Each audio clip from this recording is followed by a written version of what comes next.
प्रमोद मुतालिक जो राम सेना के बानी हैं वो जाने जाते हैं मुसलमानों के खिलाफ भड़काऊ भाषण देने के लिए।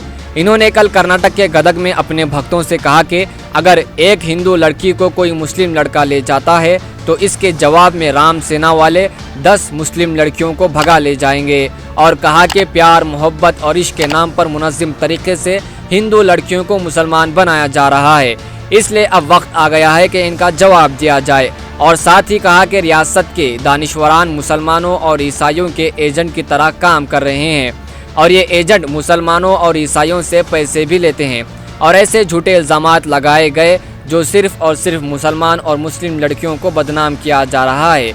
और इससे पहले भी प्रमोद मुतालिक ऐसे नफरती भाषण दिए हैं।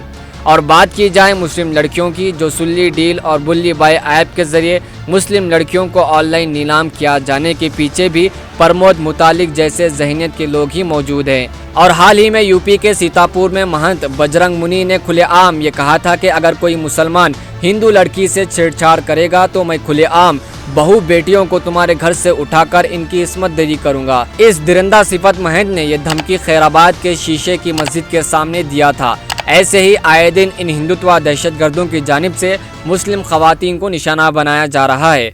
ऐसे में सरकार तो खामोश है, जो बेटी पढ़ाओ और बेटी बचाओ का नारा लगाने वाले जब मुस्लिम लड़कियों को धमकी दी जाती है तो खामोश नजर आते हैं। इसका मतलब यह है कि बेटी बचाओ और बेटी पढ़ाओ का नारा एक खोखला है।